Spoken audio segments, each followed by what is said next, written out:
All right. Hello, everyone. Thank you for joining us today. I am Danielle with Not My Kid, a nonprofit dedicated to providing the highest quality prevention and behavioral health programs for kids, families, and communities. We are here today with Partnership to End Addiction, a national nonprofit based in New York City. Partnership's mission is to transform how our nation addresses addiction by empowering families, advancing effective care, shaping public policy, and changing culture. Corey Hammond joins Partnership to End Addiction's team as the Director of Prevention Services. Partnership's prevention team leverages research to help raise awareness among parents, educators, health professionals, and policymakers about best practices in substance use prevention and addiction care. Today, we'll dive into navigating the treatment space. This information is key to building a strong foundation of mental health supports in communities. Thank you, Corey, for being here, and I will pass it to you. Great. Thanks so much, Danielle. Good morning, everyone. Thanks for joining us for the next installment of our professional development series. As mentioned, today we're getting into treatment. Most of the time in these series, in these webinars, we focus a lot on prevention. That's kind of the bread and butter of our team at Partnership to End Addiction, and same with Not My Kid. We love talking about prevention. And so now we're moving a little bit further into that continuum and talking about treatment. And so I know many of the professionals that listen to this webinar series are in the treatment space and probably don't need a whole lot of direction on how to navigate it for themselves. They probably know better than most how to navigate it. So a lot of this talk is focused around how we help parents navigate the treatment system. In this country, we could have the best treatment possible. We don't, but we could imagine. But if we don't, if the people who need it don't know that it exists, and if they can't access it, then we're never going to have the type of impact that we would like. So before we jump in, again, my name's Corey. I'm the Director of Prevention Services at Partnership. I'm joined with Janelle Robinson, who is our Associate Director on the prevention team. We usually do these with our colleague, Dr. Linda Richter. And this presentation was developed in collaboration with Dr. Rachel Chernick, who works on our Partnership Family Services team. I am not a clinician, but we developed this presentation with the help of actual clinicians. And so what we're going to get into today, the first bit is how to help parents navigate tough conversations with kids. That's usually how the treatment journey starts, with a conversation. And so we at Partnership have a lot of resources devoted to how to start those conversations. And then we're going to talk a little bit about getting outside help, how we help parents through that, how we teach parents about the different types of treatment, both for kind of substance use, but definitely broader mental health in general. We'll talk a lot about family involvement in treatment. That's a really strong core pillar of the way that we talk about effective treatment. And then finally, we'll share some resources for parents and caregivers that you can share with the families and young people that you help. And I know we're in a webinar setting, so I can't see your faces, but please, as I'm going through this, if you have comments or questions, please feel free to utilize the chat function. I do have at least one discussion question along the way that I might ask for you to type some answers in the chat if you would be so kind to help me out there. And so for this presentation, we are going to follow the steps in one of Partnership's guides. It's called the Treatment Roadmap. It's a helpful way of organizing a lot of information about the mental health treatment system and gives parents kind of a map, a flow chart of how to walk through this process. And so this is available for free download on our website if you think it might be a useful resource for you to have to reference. But we're going to use it as kind of our framework as we move through the continuum here today. So the first bit about this, again, is that tough conversation. So before we can get someone into treatment or before we really start talking about treatment, we want to do a brief overview of how we can help families approach those sensitive conversations around substance use and mental health in a successful way. And so that's the first part of this roadmap, is having that conversation. So the way that this roadmap starts, it's number one, have you talked with your child about their substance use? If the answer is yes, then it's great, on to the next step. But if not yet, a parent can use the tips in this roadmap guide for having constructive conversations and how to detect early signs of substance use if someone is working up towards that conversation. And so what we teach parents about this conversation is how to help them get ready to start that conversation. The 3 steps here would be to note changes that you have observed. Again, that first part of the guide helps parents to detect changes if they want to learn more about that. Number 2 is getting on the same page as the partner in parenting, if there is one. And the third is to set a goal. We don't want parents to go into these conversations without any preparation, just like we would want someone to prepare before a tough conversation with their boss or another family member. We want parents to prepare for this conversation with their kids. And so a lot of what that looks like is um, having a list, either a physical list or a mental list of the changes that parents have observed. And so this might be kind of difficult for parents to keep kind of a registry of what all has changed and why they're broaching the conversation now. But we want parents to be aware of these different things. And so some of the things we ask them to look out for are shifts in mood and personality, any type of behavioral change, changes in hygiene and appearance, and any physical health changes. And so some of the changes might be really obvious, like a teen comes home and is really drowsy or dizzy, or their speech is slurred and they're a little confused.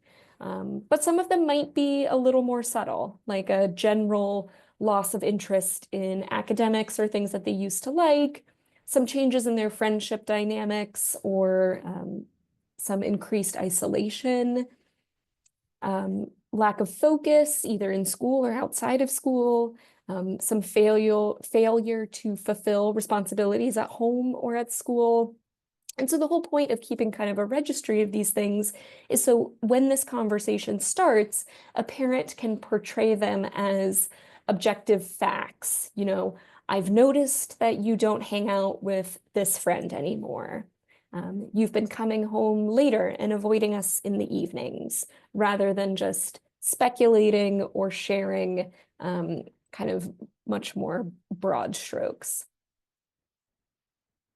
The second bit is to get on the same page as the partner in parenting, if there is one. We know that this can be very stressful for parents as a couple.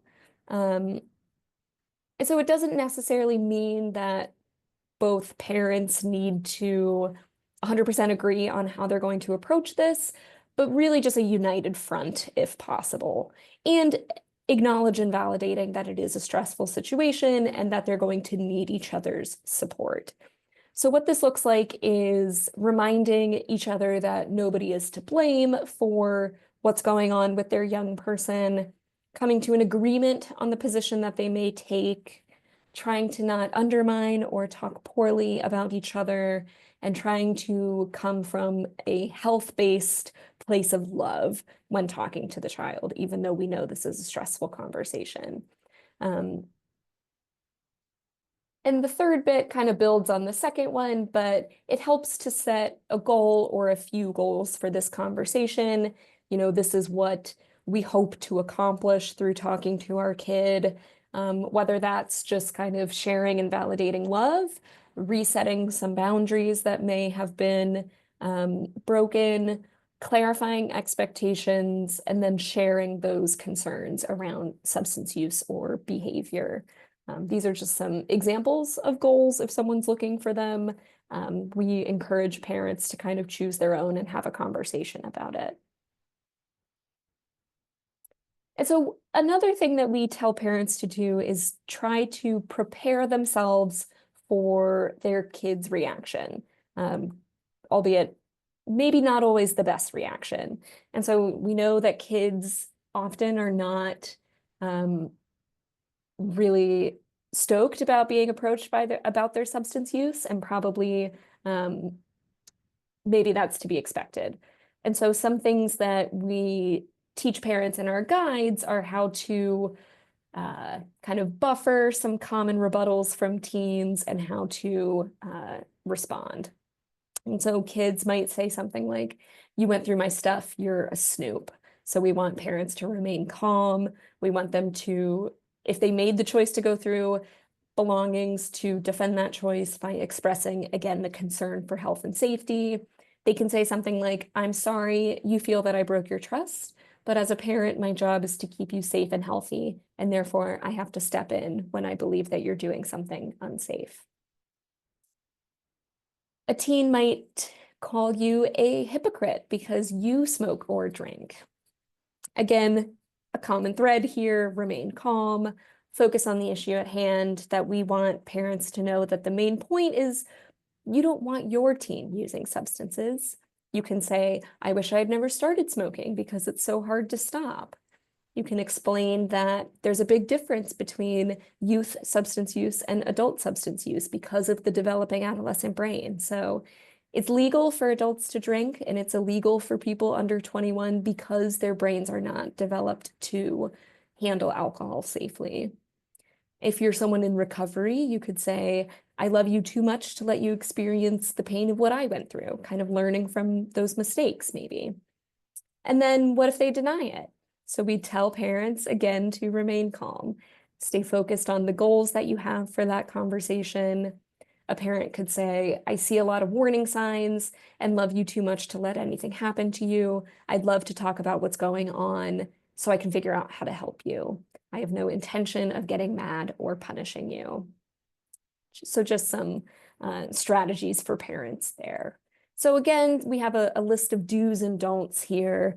On the list of things that we want parents to do, again, that first one is keep calm. The best way to ensure that parents' attempts at intervening actually get the desired outcome is to make sure that it's a conversation and not a confrontation.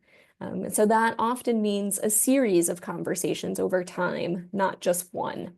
And so here are some of the tips that we tell parents. Again, keep calm, but remember, it's about health and well-being for young people, coming from a place of love and concern, but we want to be direct, withhold judgment, listen carefully, try to get down to the bottom of why substance use is happening or behavior is changing, and share expectations. Some of the don'ts are to try not to have a conversation if they are presently under the influence, on the way out the door, or getting ready for bed. Try to find an opportune moment.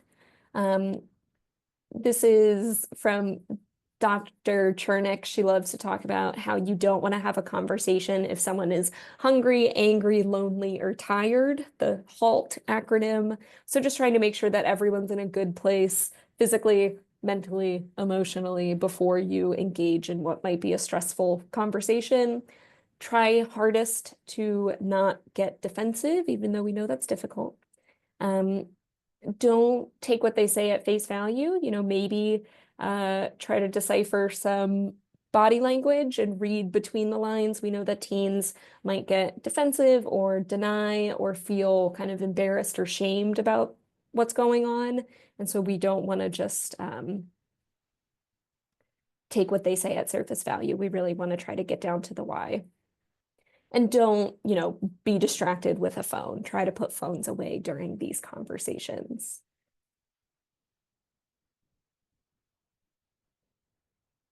And so getting outside help. Let's say that first conversation that a parent has with a young person goes well, and that a young person is interested in getting help for their substance use or for their mental health issues. Then what? And so what can parents do when they decide that their child needs outside help? It's really important that parents know that their child may need more help and more guidance than they personally can give. There's only so much that we can expect parents to do.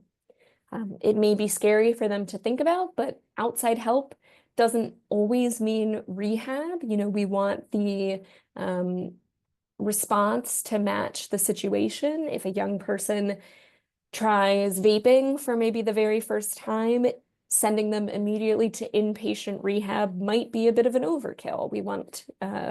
There's a lot of steps before that we can maybe start out with. So the first thing to do is to find someone who can do a professional evaluation of current substance use. A lot of professionals on this call might be those professionals who do those evaluations in that first screening. So this should be a health provider, a therapist, or a psychiatrist, if possible, who has specific experience with young people and substance use. They can get a referral from a child's pediatrician or look online. And so I have on the next 3 slides, I have 3 online resources that parents, families, friends can use to try to find help. The first is findtreatment.gov, which is the SAMHSA treatment locator. And I will say, with all of the budget cuts to SAMHSA and the kind of reorganization of SAMHSA that's going on, I haven't looked at the treatment locator in a hot second, so maybe things are different. But treatment locator, for its time, is the most comprehensive resource for people seeking treatment for mental and substance use disorders in the US. However, there are some limitations to it. It can't make recommendations for individual situations, so there's only so much types of information that you can filter by. It can't endorse specific treatment facilities or recommend specific types of treatment. So it's not a really personalized resource, but it is one of the most comprehensive ones that we have. So this is hosted by the federal government, and so you can trust that the facilities that are on this list are all licensed and approved at least. The second is through Shatterproof. So Shatterproof has a treatment atlas. It's at treatmentatlas.org. This can help recommend specific types of treatment based on your specific situation. So it is a little bit more of a tailored resource and can give you kind of a more manageable list based on specific factors that you're looking for. And the next is Psychology Today, which is probably, in terms of preference, I would probably recommend this 3rd out of 3. It is useful for providing treatment providers in your area, but again, maybe not as tailored to specific factors that you might be looking for, and you might have to do some more intense vetting to figure out if the resources shared are licensed, approved, taking patients. You might have to do a little more legwork, but another one that parents can certainly use. And so then what happens next? A provider will help to determine whether the young person has a substance use disorder, and if so, what the severity of that disorder is. So we want parents to know what a clinical diagnosis for a substance use disorder looks like. And so we tell parents, the definition of a substance use disorder is a chronic relapsing disorder characterized by compulsive drug seeking, continued use despite harmful consequences, and long-lasting changes in the brain. There are, in the DSM criteria, there's 11 symptoms that a provider will assess, and it's diagnosed as either mild, moderate, or severe based on how many of those criteria a person meets. And so the important thing to remember, something that we try to stress to parents as much as we possibly can, is that all substance use disorders are treatable. There's a difference between treatable and curable, but are treatable regardless of whether they are mild, moderate, or severe. And the earlier families intervene and take steps to help a loved one, the better.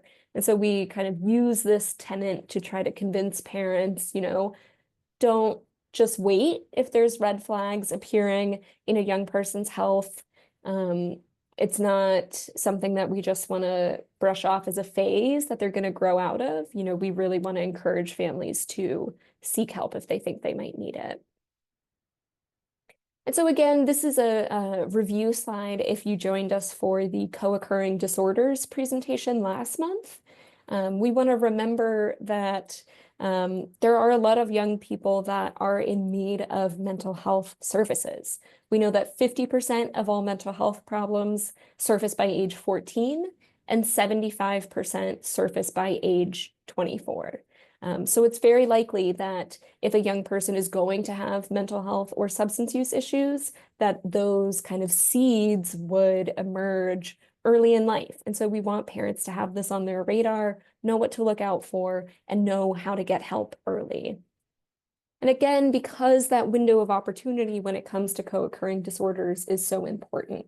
We know for young people, this window of opportunity is the time between the onset of the mental health disorder and the subsequent emergence of a substance use disorder. Because we want to try to prevent co-occurring, both of those happening at the same time, as much as possible. Almost 90% of those with a lifetime co-occurring disorder had at least one mental health disorder prior to the onset of the substance use.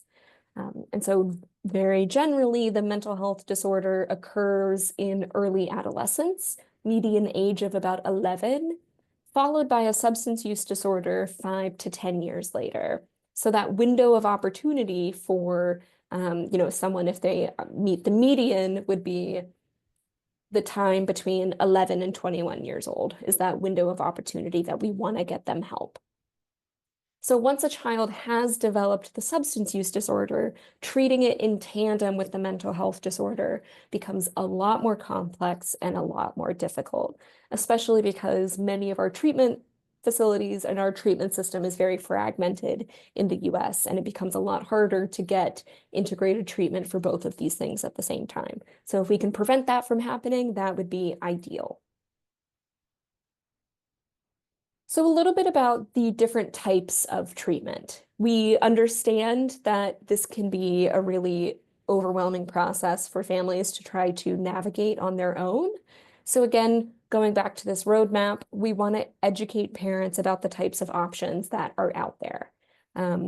So a practitioner performs an evaluation and determines that a child requires treatment.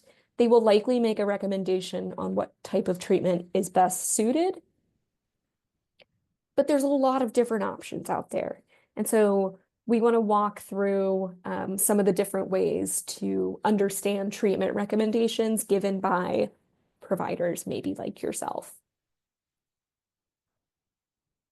And so there's a lot of different levels of care. For many of the parents that we talk to, treatment, they're thinking of detox, they're thinking of a rehab facility. But in reality, we know that detoxification is not comprehensive treatment. It really is only addressing those physical symptoms of withdrawal. And a residential program is just one of a lot of different varieties of addiction treatment that's available out there. So treatment for substance use disorder can take place in a lot of different settings and at different degrees of intensity. This slide portrays the different levels of care from the most intense on the right side and the least intense on the left side. So starting with outpatient, where there's kind of low to medium intensity, probably a lot less than 9 hours per week. So someone's living at home and they're going to therapy or treatment a couple times a week. Then next would be what's called an IOP, intensive outpatient program, about medium intensity, 10 to 20 hours per week, but someone's still living at home. The next is partial hospitalization. We would consider this high intensity, greater than 20 hours per week, but someone still goes home at night to stay at home. Residential is when you're living on site. So again, high intensity, usually 30 days or more. And then inpatient is high intensity, days to weeks to months, and you're living in a hospital or medical facility. And so the level of care that a young person needs will depend on a lot of different factors. What types of substances they're using, how long they've been using substances for, whether or not they've tried other forms of treatment before, whether or not they're also dealing with a underlying mental health disorder, such as depression or anxiety or PTSD or ADHD. So there's a lot of different options here, and we know that it's kind of overwhelming. And so within those different levels of treatment intensity, we know that there's also a lot of different types of treatment that someone might receive. The type of treatment, again, that's recommended for young people can really vary. These are not mutually exclusive. Someone could receive a lot of these on the slide at one time. And so these can also exist in those different treatment settings. So these could be outpatient or inpatient or residential. So the first would be just kind of standard individual counseling, then group counseling, which is, usually 6 to 10 people with 1 or 2 counselors facilitating group-based discussion. Educational services would be things like GED classes for teens who are still in school to help kind of reduce disruptions to their schooling while they're in treatment. Vocational services are those to help an individual's kind of aptitude and interest to try to make them employable. Mental health treatment for those who are dealing with both mental health issues and substance use issues. Ideally, we want these two to be treated at the same time in an integrated fashion, because treating the substance use alone is not going to resolve underlying mental illness, and treating a mental illness like a depressive disorder is not going to resolve substance use. We really want to do both at the same time. Family services. In most cases, family involvement is a really important element of teen treatment. We'll talk more about family involvement in a moment. And then medications for addiction treatment. Depending on the substance that a young person is using, there may be medications that can be really helpful in supporting their treatment. So some medications would be methadone or Suboxone to treat opioid use disorder. There's treatments for alcohol use disorder, and there's still stigma around medications for addiction treatment. And so we really want parents to learn about these medications, especially if their physician is recommending it for their young person. And so back to the roadmap. Let's say that a parent has found a provider. What's next? We want parents to obtain all the information that they would need and connect with a specialist if they need help navigating the system. Partnership, we have our free and confidential helpline that people can use to try to navigate this system a little bit easier. You can call, text, email, and you'll be connected with a specialist that can help you with some of this treatment navigation. It's also available in Spanish. Okay, so a little bit more about family involvement, because we know this is absolutely vital to effective treatment, especially effective treatment for young people. So when we say family, we mean that in a very broad sense of the word. We know that the families of the adolescents that you all work with are all going to look very different. So there's teens who live in foster homes. Some are kind of bouncing back and forth between living with different family members. Some have a chosen family of close friends. So we're using this term broadly. When we're talking about family involvement in treatment, it's very possible that for someone who doesn't live with their parents, for example, trying to get the parents involved in treatment would not be a good idea. So maybe it's the aunt or uncle or the grandparents. Maybe it's someone else that we want involved in treatment. And so looking at our continuum of substance use, when families are empowered with the information and support that they need, they can significantly impact their loved one's substance use at all points on this continuum, from prevention through early substance use, active addiction, and then, in treatment and certainly recovery. Families are really important at all steps along this path. And so we know substance use is very different than other physical health ailments, like a broken arm. The treatment system is unlikely to just fix someone without wraparound services, family involvement, and continuing support. So back to the roadmap, when treatment begins all the way throughout the process, it's really important for parents, caregivers, loved ones to stay involved so that they can help support their loved one through it. We know treatment can be a bumpy road, and so having parents kind of knowing what to expect along the way can really help them to kind of weather those trials. And so here was my question that I wanted to ask you all. If you could put stuff in the chat, please feel free. For the family of a teen with a potential substance use disorder, what are some ideas or misconceptions, some myths that they may hear about getting their loved one into treatment?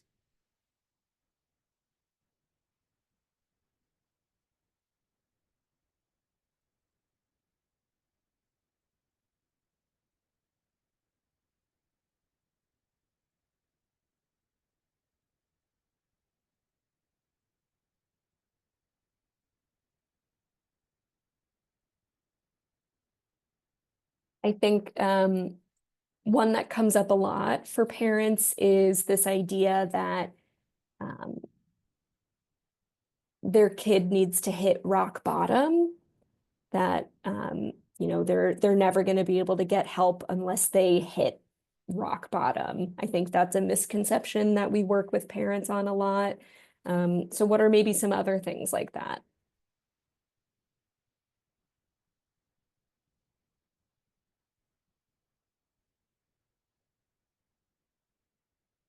They'll never be able to afford it.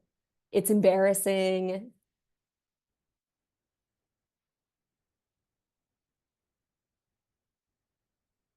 Yeah, stigma is a big one. That substance use is a moral failing, absolutely. That like you as a parent did something wrong to cause this to happen, that their family and friends are going to judge them if their son or daughter is in treatment.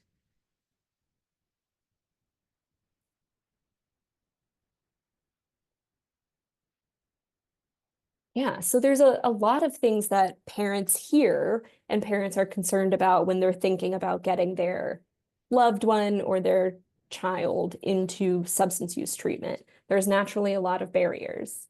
So we have some on this next slide that you are codependent or you're making them codependent. They need rehab. Outpatient's not going to do it. You're enabling them. They need to get totally sober to recover. You need to let them hit rock bottom. If you don't kick them out of the house, they'll never learn. What kind of a parent are you? What did you do wrong? There's a million things that parents hear and are worried and concerned about, and a lot of misconceptions about getting treatment. And I think another one that we hear a lot is that if your teen doesn't want help, then there's nothing you can do. You'll never be able to convince them unless they want it for themselves. And while it comes to, in treatment, if someone doesn't want treatment and doesn't want to get better, sure, it's going to be harder to get them the help that they need.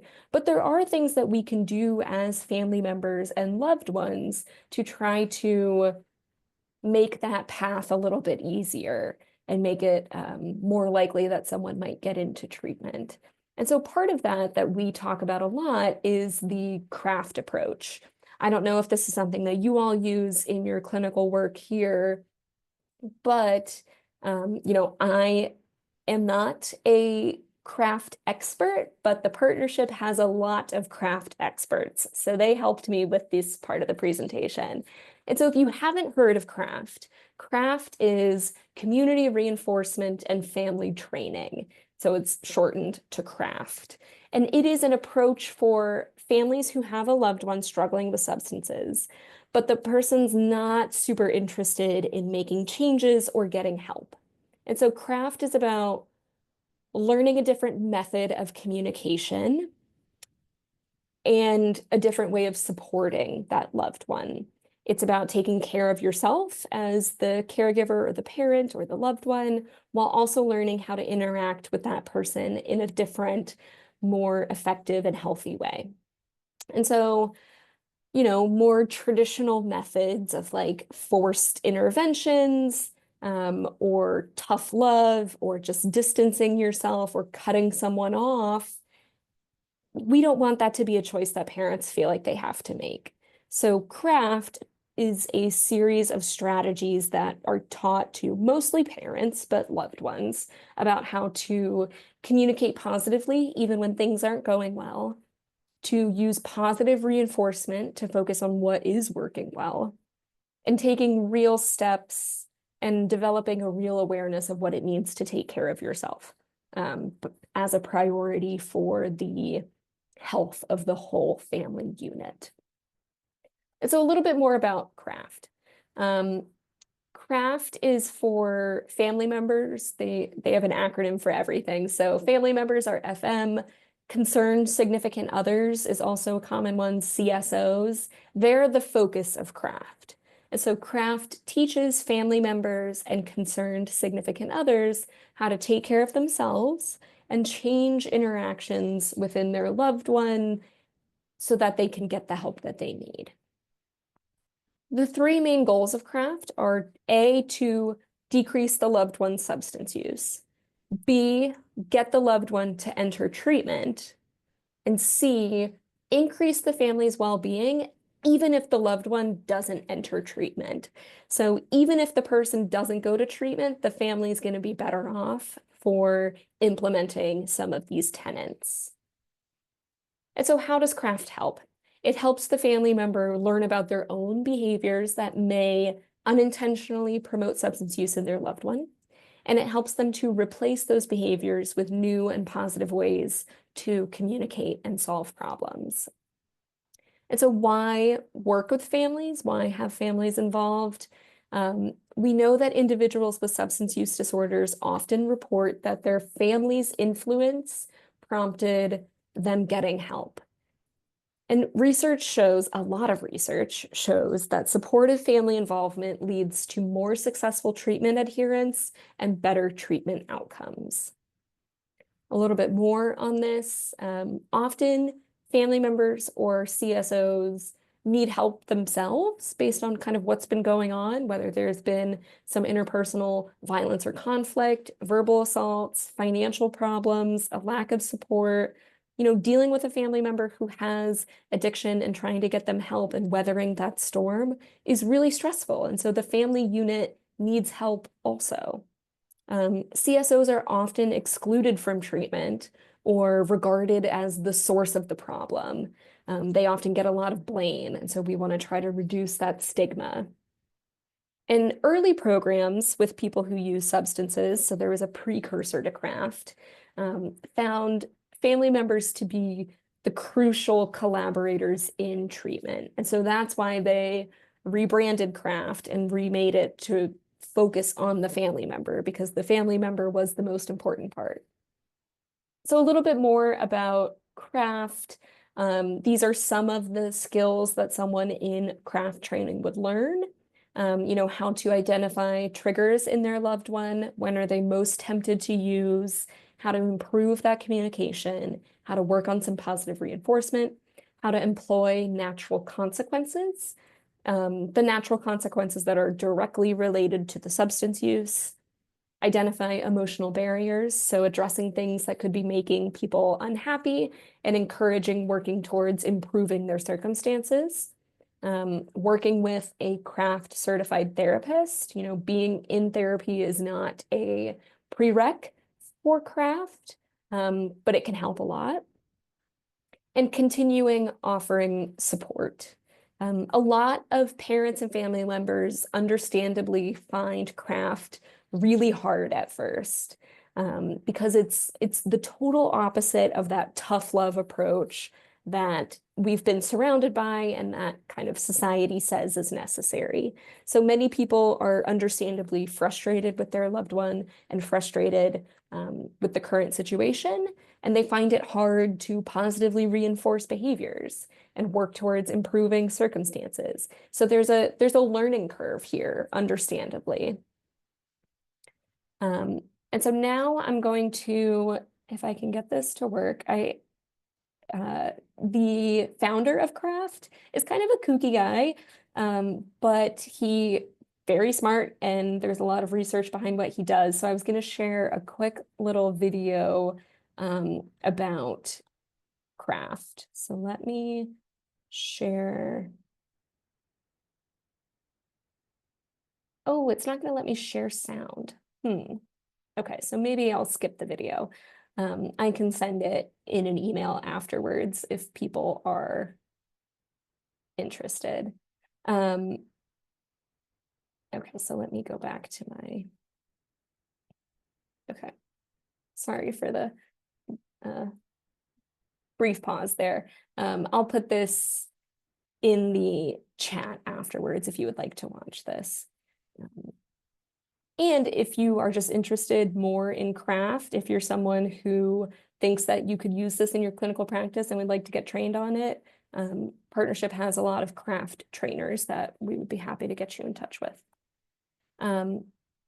So a little bit more about family involvement. So let's say that a family has been working through Craft, improving their communication, and their loved one enters treatment. Great. The importance of the family involvement doesn't just stop there. It's not just about getting them into treatment and then wipe your hands and you're done. Continued support throughout treatment and into recovery is really vital. And so again, when we say family, we're not just talking about parents, we're talking about the entire network surrounding someone. Families have often been underutilized in treatment and lack the tools to get involved and to help. A lot of substance use treatment and recovery support is really focused on the individual and occurs without any family involvement. This is reinforced by our insurance model that focuses on the individual and overlooks support for concerned significant others. Reimbursement for family involvement and family therapy is often difficult to navigate. Families have been forced to play kind of an informal role, but an essential one to compensate for the inadequacies of our treatment system. Most families do not receive evidence-based interventions to provide them with the necessary skills to effectively help themselves and their loved ones. Patients with substance use disorders often receive kind of acute short-term treatments of care. So they go to detox, they go to 30 days of rehab, and then they go straight home. And then family members are left to provide care in between those bouts of treatment. Given their importance, they're often underutilized in the treatment process when we know that it should be more comprehensive and long-lasting. So in treatment, Partnership has done research in this area for decades. We have a whole family-focused research arm of our work. We know that the research strongly supports family-based and multi-systems approaches to adolescent substance use treatment. Family involvement increases treatment entry for people.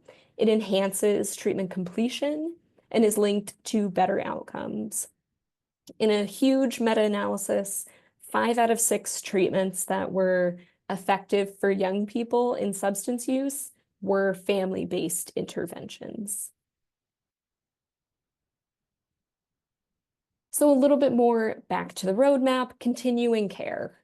After treatment completion, a lot of people need continuing care in order to prevent returning to substance use or any associated harmful behavior. And so here, families are essential for guiding someone through this sensitive time period to help situate them more firmly and consistently in a healthy space. So continuing care, aftercare is a key element of effective substance use treatment for teens, but only about 1/3 of treatment programs provide good quality continuing care once they leave. And so things like information for parents on how to access recovery housing or collegiate recovery programs could be really valuable. Um, in addition, providing information on how to support a loved one if they relapse is really important. We know that relapse is part of the recovery process, and helping parents understand that, but also understand what to say and what to do in case of a relapse is really invaluable. So some of the resources for parents and caregivers that we have. Here is our host of services. We talk about these in every webinar, so I'll just go through some of the main ones again. We have a ton of articles on our website. Families can talk with a helpline specialist on the phone or over text or email. They could sign up for some of our e-learning self-guided courses. Parents can connect with us as often as they want for as long of a period as they want. It's 100% free. Again, available in English and Spanish. As an organization, we're very committed to helping families through this process, regardless of financial status. In the prevention, going back to the continuum, going back to prevention and early use, we have a lot of resources and tools for parents when it comes to preventing substance use or what to do in early substance use. All kinds of guides on specific substances and how to start those tough conversations. Again, all available in Spanish as well. We have our risk assessment tool survey that takes about 5 minutes for families to do, and then it can provide tailored information about a child's risk profile and some suggestions on how to increase protective factors or get resources in their area.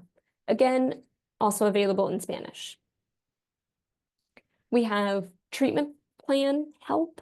If someone is kind of past that prevention and early action point and they are wanting treatment, a whole host of resources on both treatment and recovery services. When is it time to get help? Naloxone for people who are in treatment and coming out of treatment, a whole recovery resource center, also available in Spanish.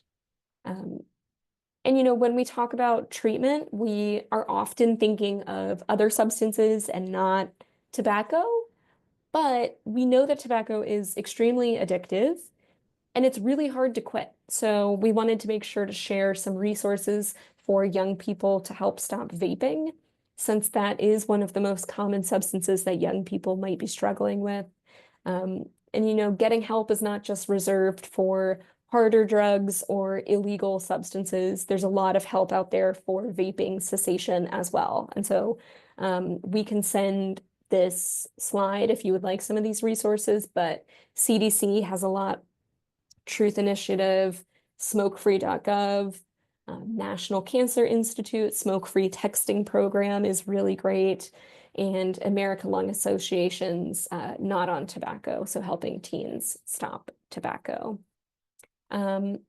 Any questions? I know this was kind of a short one, so I have some time left at the end, but thank you so much for joining me this afternoon. Let me stop my slideshow and I'll find that link for the craft video if you would like to watch it on your own.